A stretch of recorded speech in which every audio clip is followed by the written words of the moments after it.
Hello friends, similarity मध्ये जो practice set आपण पाहतोय त्याच्यामध्ये 2 गणित आधी झालेली आहे आणि आज आता आपल्याला तिसऱ्या गणितापासून पुढची गणित पाहिजेत. शाळेमध्ये तुमचे लेक्चर सुरू झालेले आहेत आणि बऱ्याच जणांना शाळेचं काम जास्त असल्यामुळे मी थोडासा ब्रेक घेतलेला होता. पुन्हा आता आपण जॉईन होतोय. इथं पाहताय तुम्ही, in triangle MNP NQ is bisector of angle N. या MNP ट्रायंगल मध्ये NQ बायसेक्टर दिलेला आहे. MN is equal to 5. इथं पाहताय तुम्ही MN 5 दिलेला आहे, त्यानंतर PN 7 दिलेला आहे, MQ 2.5 दिलेला आहे आणि QP आपल्याला काढायला सांगितलेला आहे. In triangle MNP NQ is bisector of angle N. हा बायसेक्टर दिलेला आहे. देअरफॉर अँगल बायसेक्टर थिअरम, आपण अँगल बायसेक्टर थिअरम जर वापरलं इथं तर MQ upon QP is equal to MN upon PN. इथं पहा MQ upon QP is equal to verse MN upon NP असं आपल्याला घेता येईल. जर व्हॅल्यूज आपण सबस्टिट्यूट केल्या तर 2.5 upon QP is equal to 5 upon 7. जर आपण क्रॉस मल्टिप्लिकेशन केलं तर QP multiply by 5 is equal to 2.5 multiply by 7. That means हा 5 जर आपण इकडे आणला तर डिनॉमिनेटर मध्ये येईल QP is equal to 2.5 multiply 7 upon 5. 5 ने जर आपण इथे डिवाइड केलं, 5 × 5 आणि 5 × 25, तर इथं 0.5 येईल आणि मग आन्सर येईल 0.5 मल्टिप्लाय बाय 7 3.5. या QP ची जी व्हॅल्यू आहे ती इथे येईल 3.5. त्यानंतर नेक्स्ट प्रॉब्लेम, इथं एक ट्रायंगल दिलेला आहे आणि त्यामध्ये हा अँगल APQ 60 दिलेला आहे, तसंच हा ABC पण 60 दिलेला आहे आणि तुम्हाला दाखवायचंय AP upon PB is equal to AQ upon QC. इथं दिलेले आहे पहा, AP upon PB is equal to AQ upon QC. In the given figure, angle APQ is equal to angle ABC given. हे दिलेले आपल्याला each 60 degree. हे प्रत्येकी 60 अंशाचे कोन दिलेले आहेत. Segment PQ parallel segment BC. जर हे दोन अँगल पाहिले आपण तर हे कसले अँगल आहेत रे?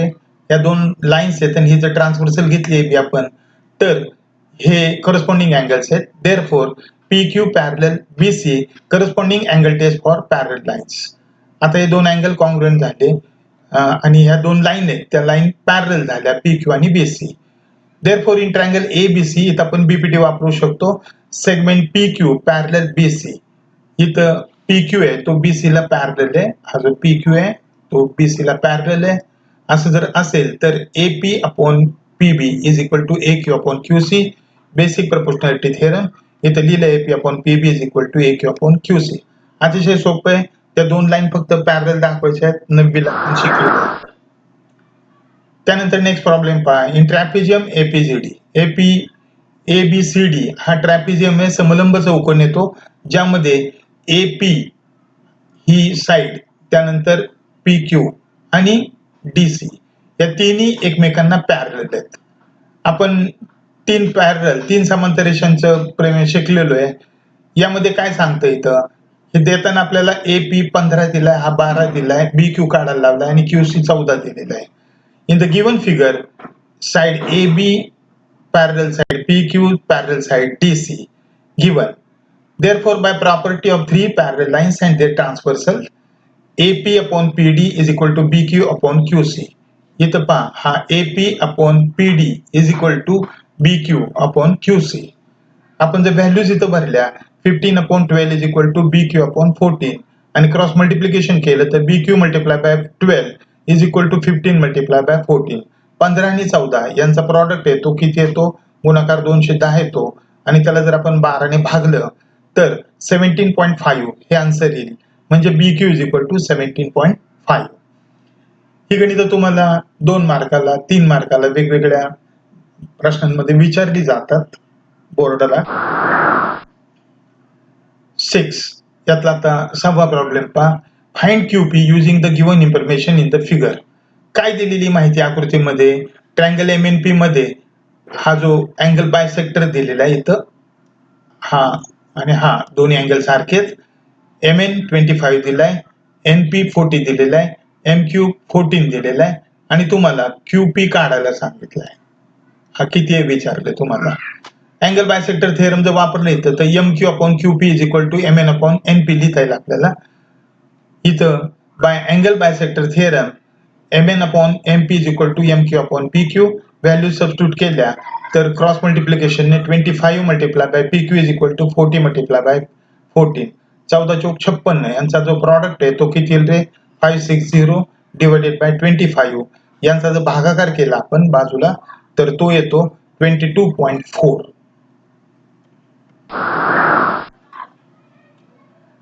आणखीन एक गणित आता आजच्या लेक्चर मध्ये शेवटचं गणित म्हणू आपण.